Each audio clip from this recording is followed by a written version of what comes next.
Hi, and welcome to the City Sculptors Podcast. I'm your host, Alexis Williams. I am also the Director of Operations for 12th Street Heritage Development Corporation, but for the past 4 years, I have been immersed in the real estate and development world. That journey led me to this podcast, the City Sculptors. Here, we take a look behind the curtain and we talk to business owners, city leaders, construction workers, realtors, and developers, and we see what does this world really look like and how a city is shaped. So if you've ever wondered what she does seems kind of fun, or hey, I want to make a difference in my community and be a city leader, listen and subscribe and hit like, because here, me, you, and anybody listening can be a city sculptor.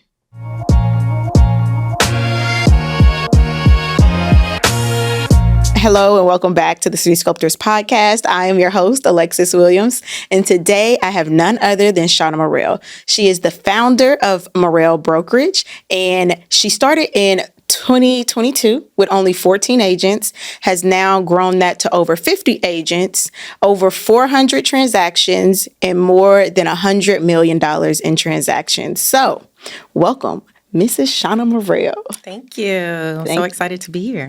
Thank you for being here. So, you own an entire brokerage, but before that, you were a realtor. Tell me, how did you get started in this real estate journey? Where did you start at? I'm still a realtor. Yes, you are still a realtor. But before that, we were a team. So how I got started in real estate was in 2015, I believe. Okay, so 10 years? Yeah. Okay.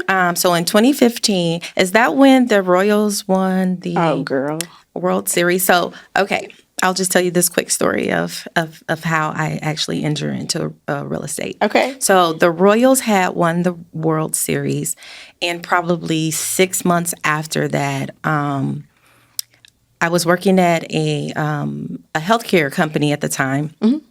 And we had our annual town hall meeting, and their GM, Dalton Moore, came, and he was our keynote speaker. During his speech, he said two things that really stuck with me, and one of those things was, your success is hidden in your daily habits. I went back to my desk, and I wrote that on a sticky note, and I started to track what I was doing daily that I could, make a career of. Because at the time I was in IT, loved the job, loved my coworkers. It was just, it wasn't fulfilling. It was something like, it was something more that I needed. And so when I wrote that on the sticky note, and by day 3, I realized that I had like 5 real estate apps on my phone. One of my IT analysts that sat next to me, I had his wife's app on my phone. And I would just randomly look up properties, send them to friends and family. I was just, and I would just drive neighborhoods. And so that was actually my light bulb moment. At the time, I called our family realtor. I was like so excited, like, oh, I think I'm supposed to be in real estate. Told her the story, and she was like, I think you would be great at it if you're serious, I'm going to send you the information so you can get started. And so she did, and I did, and I got my license maybe like a few months later. 9 months in, I was telling my husband, like, oh my God, I love this. I'm ready to quit. Like, let me quit. And he was like, no, just give it a year. And I was like, oh my gosh, I really want to do this full time. And then prayed about it. He actually gave me the green light to put in my notice. And that's what I intended to do. This was on a Friday. On Monday morning, we had a mandatory meeting. So we had to go in the office, and I went into the office. Actually, it was a mandatory training. And so we went down to the training room, and probably within the next hour, my life like totally changed. So the mandatory training ended up being our whole department being outsourced. Oh, wow. And all I could remember was my manager like standing in the corner and her hands were shaking, and she was like, all I heard was, your job has been terminated effective immediately. And I'm probably the only one in that room that had the biggest smile on my face. Because in my two weeks. I was about to say, I can imagine the awkwardness. But I walked out. Cheesing. Oh my gosh, I walked out with a package, and then never turned back to corporate America since. So I went straight into real estate full time.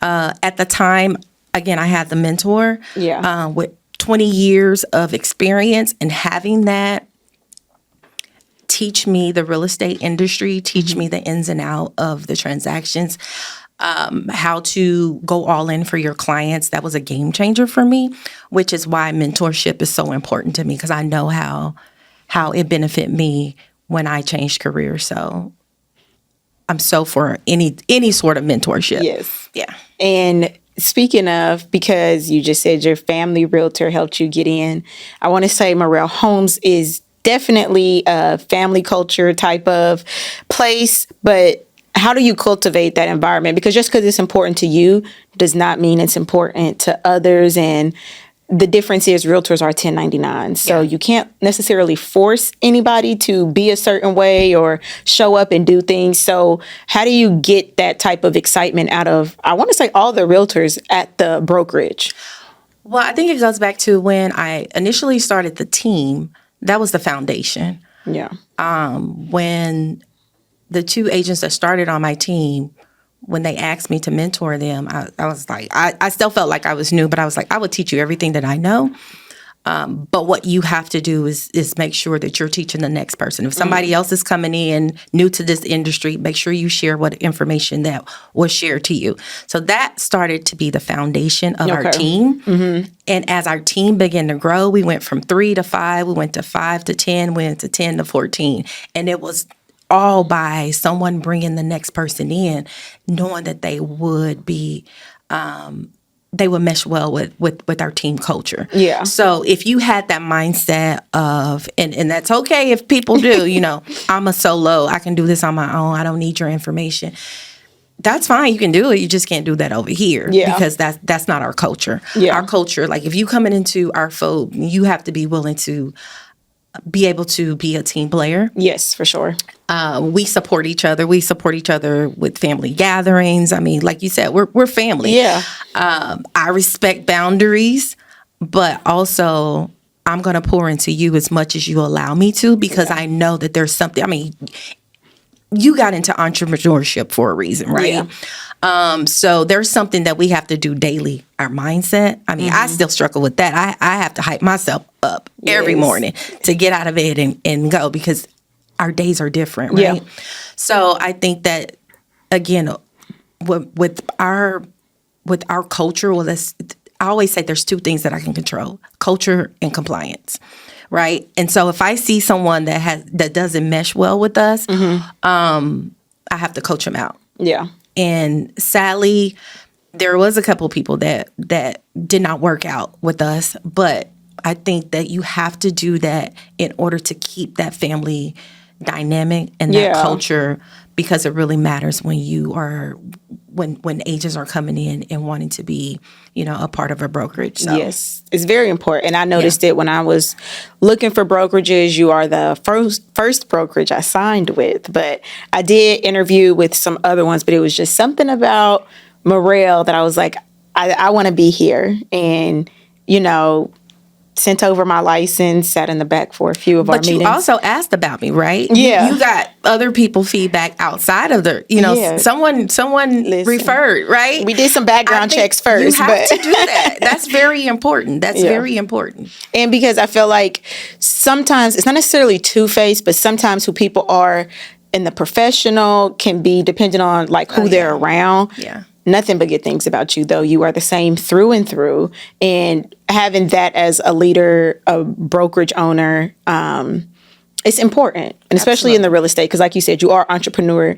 You do have to get yourself up, because sometimes you don't have anywhere to be. So we've done several transactions at Murrell, and we average over $350K in listing price. How do you keep that culture and family, and we have fun and, we hang out and we're girls, but how do you keep that professionalism and drive and pour into all of your agents? Because, I feel like we're great, but I want to say we're the top firm. I'm going to just say it. And I don't care what the numbers say, but we do really well in sales. Yeah. And I do feel like it's because of you. So how do you keep that momentum? Well, I think what's important is we continue to make an impact in our community. Mm-hmm. That's the goal. Always. Bridge the gap to in a home ownership. A lot of people in our community are not taught to purchase a home. Yeah. That conversation was never happening in my household. Okay. I didn't even know that my parents was owning the home that we were in. Until I asked, later in life, like, were we renting? They're like, no, we were buying that. I was like, I didn't know that. Like, that conversation never came up. Even when I purchased my first home, when I was moving out of my parents' house, I was looking for an apartment because you kind of have that mindset, like, okay, I'm going to move out. I'm going to go and get an apartment. Thankfully, I was working at a bank at the time, and the bank we had like an employee fair, and so they had a table with brochures and information about home ownership. And I realized I already found my apartment, and I realized when I got the information about owning a home, I was like, wait a minute, this is cheaper than the apartment. Listen. Wait a minute, I could buy a whole house. That rent, yeah. Cheaper than rent. Yeah. And then at the time, there was other incentives that they were offering because I was an employee. They paid for my closing costs. There were some other incentives. I can't remember but long story short, it was the information that was there. Mm-hmm. And I think that's what's important, and that's the impact that we're trying to bring to our community is there's information there. There's tools and there's resources there. Yes. Right? Sometimes people look at owning a home like a burden, like, oh, I don't want to have to make these repairs if something happened. I'm like, okay, well, your landlord has to make those. You got to call your landlord when something happens. But more importantly, your landlord can pick up the phone and say you have a 30-day notice to get out. Yeah. Right? Why are you giving your power? More and more Absolutely. Recently. Yeah. Why are you giving that power away? Right? So we want to make sure that we have the information out there to our community, and that's why we keep doing deals, because there's so many people that need to know that they have a choice, that they have an option, and so I look for the agents that want to make the impact in our community, and thankfully all my agents do. Yeah. And you said you didn't know your parents owned your home because they didn't have that conversation. So what age do you think is important that we start having these conversations? Is it high school? Is it, 21 and above? I do feel like we are, renting. I'm an advocate for renting, for one, because I do rent. But however, home ownership is key. Absolutely. And that is the generational wealth that I think people just don't know about. And like you said, it's the information, but at what age do we need to start sharing that information with our as people? As young as they can understand. And how do you want to explain that? How would you explain that So my sons now, they'll be 23 in a week, actually. In a couple of weeks, they'll be 23. But I remember talking to them early on, probably 12, 13, about budgeting. Okay. And things like that. But then that conversation turned into, we were very transparent about owning our home. Mm-hmm. I remember one of my sons asking, like, did you ever stay in an apartment? And I was like, no, we bought our first house. And I remember them saying, I want to be like you. I want to buy my first house when I move out. And I was like, absolutely. Yeah, you're like, that's what we have in this talk. Right? Because I think that it's important to instill that into them very early. Yeah. So they know what to work towards. And so I think as early as they can understand, as far as talking about financial stability, talking about, I wish I would have talked to my kids a little bit earlier about staying away from credit cards. Oh my gosh. That has us in a chokehold. That has the Black community in a chokehold. But I do think that it's very important to have those conversations, because I even wish that they have classes in high school that talk about financial literacy. They definitely need it. And about, the steps on purchasing a home and things like that. I don't know if they do, but they definitely do that. Yeah. And I love that you said you didn't just start with, hey kids, we own a home. Y'all need to own a home. But it's more about it's the financial literacy that comes along with that and budgeting. Yeah. Because no matter the age, we don't. Yeah. But the lenders get all in your business. Oh, absolutely. And, people don't necessarily understand you can have money set aside and it can be thousands, but that debt to ratio matters. And, they look at your spending and can you afford not only the house, but the bills that come along with it. And like you said, you can call your landlord, but if you own it, you have to fix it. And so sometimes people do have the money, but it's also having those honest conversations about, well, we have to be smart with our money. We can't just throw it away, So. And I think another thing that really got me to talking with our kids really early about owning a home is because my husband had started probably as soon as I got into real estate. We kind of both got into real estate at the same time, just in different paths. Like he started investing and remodeling homes and flipping homes in the neighborhood that he grew up in. And so my kids the boys were helping him. So they saw that firsthand. They saw how he was taking blighted neighborhoods and transforming them. And he would talk them through. Like, I used to walk past this house when I was, your age. And this is, he would tell them. So they really got to see it firsthand. Yeah. Right. So I think that was really important for them to see. So now they also have an investor hat on as well. Yeah. Like, I want to buy my first investment property. I want to do this and do that. So, and I'm glad you mentioned that because there are so many different, we say real estate, we say realtor, but there's so many careers that fall under the umbrella of real estate. Absolutely. And you've already named like 3 different ones. There's so many things. You don't have to be a salesperson. Everybody is not meant to be a salesperson. Yeah. There's so many different things. You can be an appraiser. We need more black and brown appraisers out here, as you can see in the headlines, right? So you can be an appraiser, you can be a home inspector, you can be on the finance side. There's so many different paths. Yeah. And what is important, I feel like, to you and to me as well, is the diversity in real estate development. You talked about, being an investor, but seeing the diversity in our community. You said black and brown, we need those appraisers, but you're also the chair of the ULI Ready KC program. I am. And I want to know, how did you become the chairperson, and why is that program specifically? Because our viewers and listeners probably do not know what the ULI Ready program is. They probably don't even know what ULI is. Well, let's start there. Let's start from the basics. A lot of my stories or my journey was things that I didn't know about or I lacked, that I'm now involved in, that I'm sharing with everybody. Because I'm like, hey, like, if I didn't know, I'm pretty sure y'all didn't know either. Yeah. So the way I got involved with ULI, before it was ready, ULI was a sponsor of Project REAP, which was very similar to Ready. However, REAP was kind of like more of understanding commercial real estate at a national level. Okay. So it was the same 15-week class, and they brought in facilitators that talked about the different paths of real estate development. And then after that, they gave you a 1-year membership to ULI. Okay. That's how I first was introduced. Okay. Yeah. So after I got that membership, I started going to different events and things like that. And I was walking in rooms that probably only me and another person that was a person of color in there. So I was like, one, I'm very curious.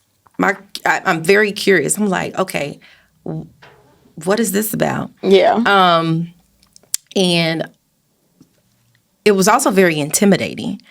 I remember one particular time, and let me back up just a little bit. The reason why I got into Project REAP is because my dad was an entrepreneur. He owned a auto mechanic shop on 39th and Agnes.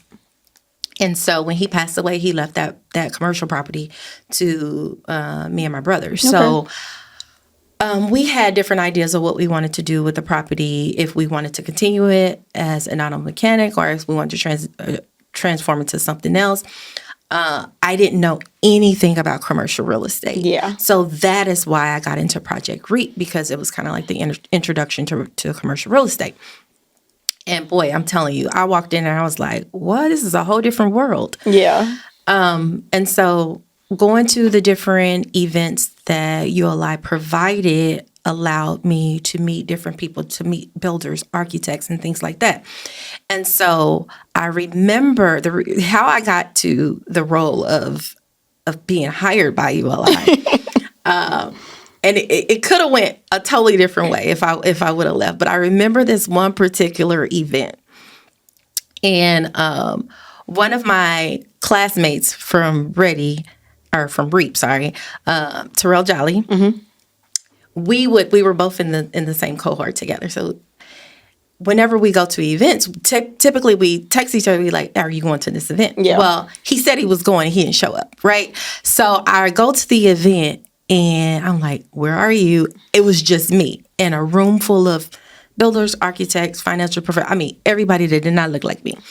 And it was very intimidating, and I was going to leave. And I was like, don't leave, just stay. I was like, I have there a real for estate. A reason. Yeah, right. I have a real estate, or I have a residential mindset. Like, Yeah. I don't walking up to people, just starting a conversation, especially about commercial real estate that I knew nothing about. Yeah. Was very intimidating. So that particular time, I walked towards the door to leave. I did not leave. I actually saw the executive director at the time. Her name was Joy Crimmins. I saw Joy at the door. She was doing all the things. Because at that time, ULI Kansas City was a one-person show. She was doing all the things. She was doing the registration. She was networking. She was just doing all the things, right? And I said, do you need help? And she Look said, at you putting yourself out there. I'm telling you, like, if I wouldn't have said that, I would have left. Well, if she wouldn't have said yes, I probably would have left. Yeah, so I said, do you need help? And she was just like, oh, absolutely. Like, I would love for you to help. So I stayed and I kind of helped, just kind of helped navigate the room. That then I met a couple of more people that I was having some great conversations with. And it kind of gave me it lowered my anxiety at that time. But then after that, I asked Joy, I was like, let me know when's the next event. And so they had another event, and she emailed me. It's like, hey, I would love for you to come. Here's another event. And I'm like, can I come a little bit early? I would love to help. And she was like, absolutely. So I came early, kind of helped her with the setup and things like that. And so after that, she texted me one day and was like, let's have coffee. And so we met and had coffee. She said, I just want to learn more about you. So we sat, we had a great conversation. I was telling her about my experience through REAP and things like that. And then she's beginning to tell me that, the national office was starting this new program called Ready, and they would like to actually start it here. And since I was a part of REAP, would I like to be on that, committee? And I was like, absolutely. The next time I met with her, she said, I just got approval to hire someone. I don't know what your capacity is.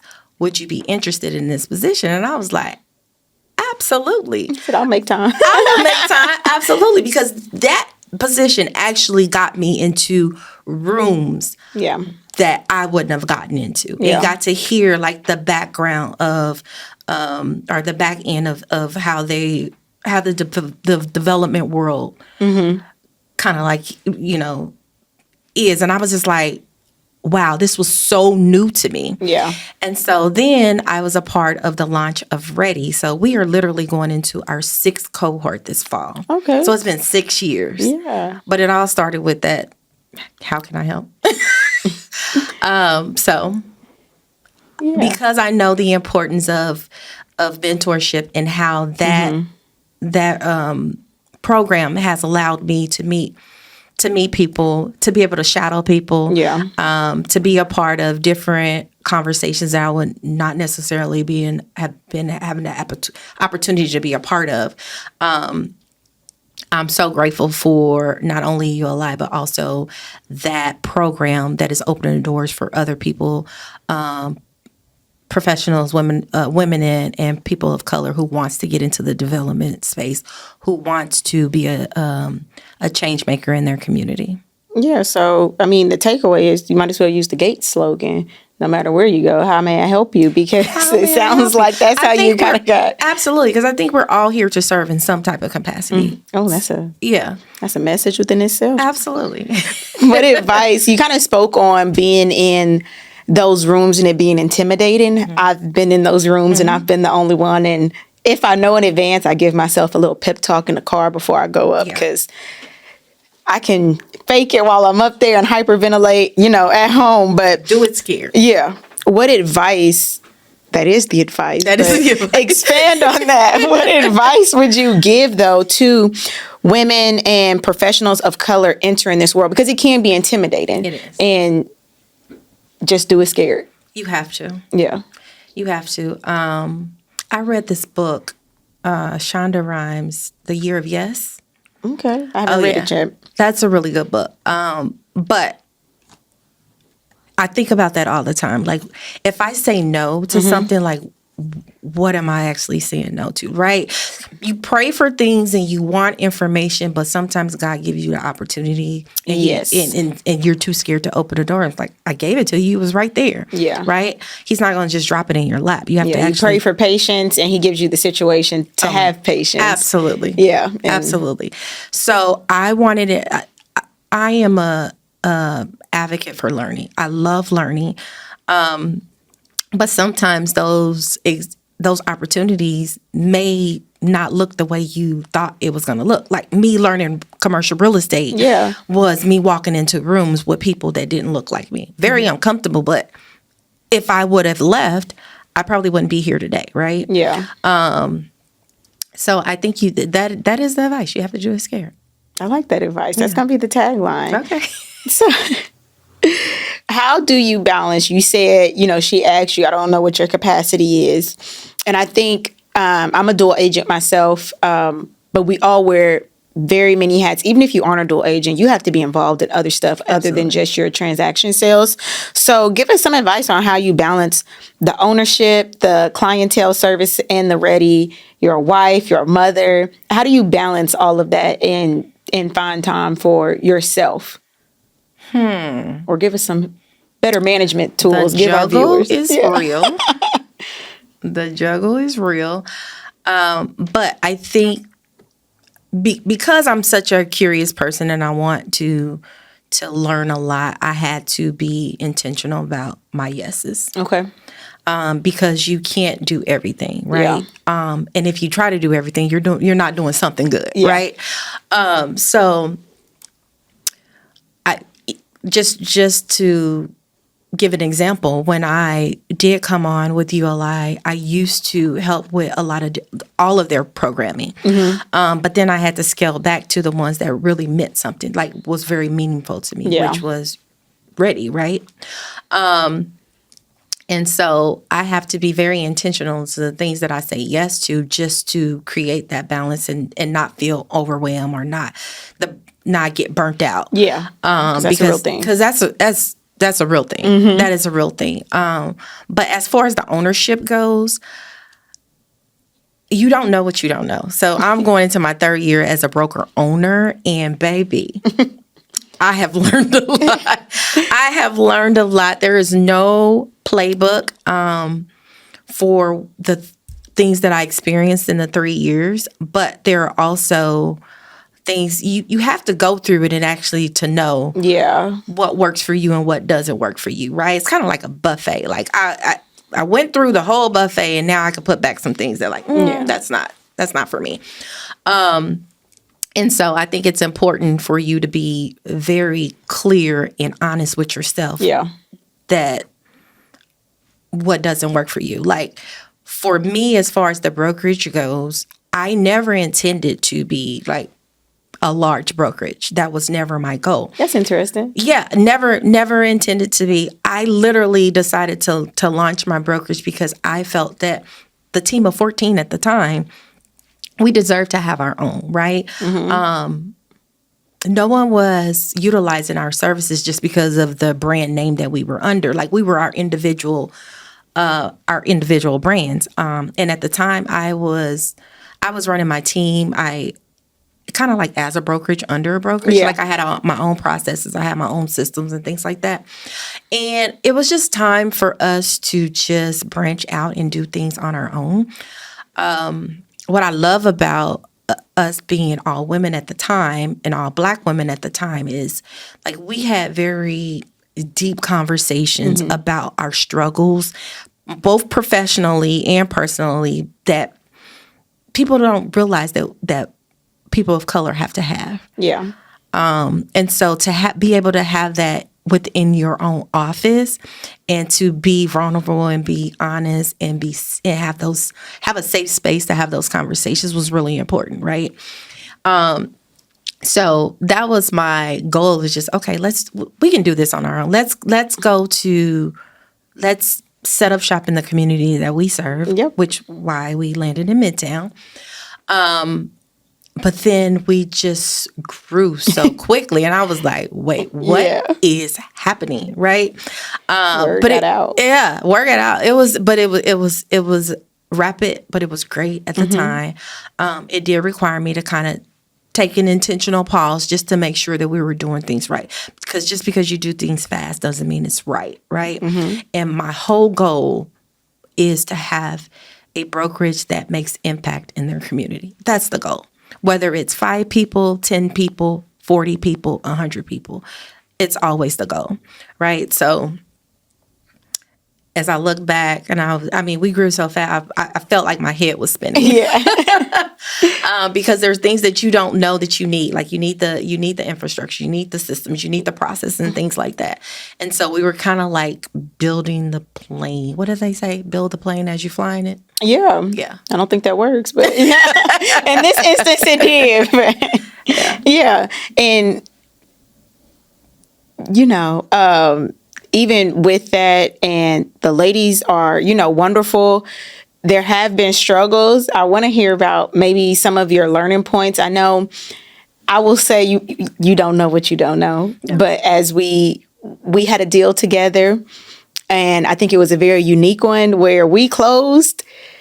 And we didn't close all in the same day. Oh, baby. You're and right. that, oh my gosh. I always tell people, I'm going to tell my story one day. That was anything goes in real estate. Anything goes. Well, that's kind of what I love about real estate is every transaction is different. Every family is different. Every situation is different. You just got to meet people where they are.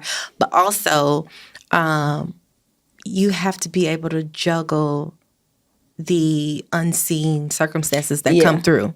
And I don't know how we do that, but I feel like there's an unspoken kind of, you just learn as you go, pivot. You're like, okay. And every problem has a solution. So instead of like, okay, when a problem comes, okay, let's hear out the problem, let's address the problem, but let's find the solution.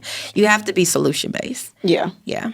And we have our morning meetings bi-weekly on Tuesdays, and you're always like, well, who has an interesting story or something that we can learn from? And that's important to share. Yeah. And it's always, because sometimes we think, and I think even outside of real estate in life, sometimes you feel like you're the only one dealing with this or going through this. And it's like, no, I had a unforeseen, crazy, unheard of transaction too. So yeah, that's very important. I'm a part of this independent brokerage group where all the independent brokers, we get together monthly, and just to hear the stories that we're all dealing with running our business.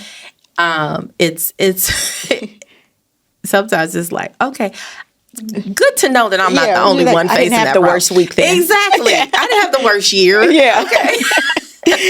and sometimes I tell my nieces in Akron, I'm like, you didn't come in last. You may not have come in first, but you didn't come in last. Yeah, and sometimes that's all the motivation you need. Sometimes in the real estate world, it's like, I didn't have the worst week. So, we'll try again. We'll pick the bat up and swing it again. But tomorrow's a new day. It is. And speaking of tomorrow, where do you see Murrell Homes in the next 3 to 5 years? I know over the last 3 years, we just kind of grew. You did say beyond your wildest dreams, but if you can control the next 3 to 5 years, where do you see us headed? Well, I know I can't control it because I don't. Yeah. You can't control the next 5 minutes. Yeah, that's true. But I will say that one thing that I've been very intentional about is focusing on the now versus the next. Okay. Because time flies. Time goes by so fast. Yeah. And if you're always chasing 5 years from now, you kind of miss what's going on in front of you. And I know one of the things that is important with the culture in our office is making sure that I am aligned with everyone that's in there, right? So I don't want to be focused on what I'm trying to build 5 years from now or people that I'm trying to bring on 5 years from now and lose sight of the people that's right in front of me. Yeah. And you do a good job at that. I do. You do. Because I feel like, I be like, no, she's like my friend. Y'all can't talk to her. But you do that with everybody feels like, no, Shawnna's my girl. I've heard that before. Yeah. I'm like, But you make sure each person, so I know the more people that we bring in, they'll feel that way. I don't know how you do it with all the agents, but you do a good job at making sure. Again, that's a part of I know what I needed. Yeah. Right? So you go into, I have been in a couple large brokerages, right? Did I have direct access to pick up the phone and call my broker? My first brokerage, no, I didn't. Thankfully, the second brokerage, I did. Okay. But I thought but me knowing the difference between not having that and having that, I knew what the next person need, right? Yeah. And so I want to make sure that I'm available. Now, I have boundaries now. She do. Her phone be on Do Not Disturb now. On Do Not Disturb. Unless you have an issue, then I will add you to the favorite so you can break through. You broke through a couple times. That's my homegirl. But I think that's important. Again, I knew what I needed. And I know that, especially if you're a new agent. Now, we have a lot of experienced agents, but we have a few new agents. Mm-hmm. And I know that you're going to have a lot lot of questions. You don't even know what questions to ask. You don't even know what questions to ask, yeah, and it's right? Like, I don't know. I just need help. Yeah. And then by me being available or other agents being available to hear what you're going through, we were like, oh, we've been there. Here's what you do. Yeah. Right? So we're propelling you in your learning because we've already been there. Yeah. Right? So I feel bad for anyone that don't have that direct access to mentors or someone that can help them through a transaction because you're doing actually your client disservice, right? Yeah. Because at the end of the day, it's all about your clients. It's all about getting your clients to the closing table. Yeah, get them to the finish line. But our brokerage does do a good job. You do a good job at, if we have a question, I've had several questions, and I don't always have to go to somebody else. Yeah. I have direct access, and I think that's different when I hear other people's stories about their brokerages. So we appreciate you. Oh, thank you. So speaking, I appreciate you. Our community appreciates you. But is there anything that you want to leave, pieces of advices you want to leave with our community listeners and viewers who maybe want to step up as City Sculptors? Get involved. I think that what we all should be doing in some capacity, big or small, is just staying involved in our community. There's so many things that you can do. You get involved in church activities. You can get involved in nonprofit organizations. Yes. That is around helping bridging the gap in home ownership. You can be a mentor to a youth. Big Brothers and Big Sisters have a great program. But I think that you need to stay curious, get involved. Don't be afraid to be in rooms that are intimidating. Don't be afraid to ask your questions. Don't be afraid to try something new. Yeah. And don't be afraid to serve. Actually, that should be your first thing. Like, if you're going after, if you need information, you also need to be figuring out now, how can I also serve in whatever capacity, or how can I not only benefit from what somebody can give me, but what can I give as well?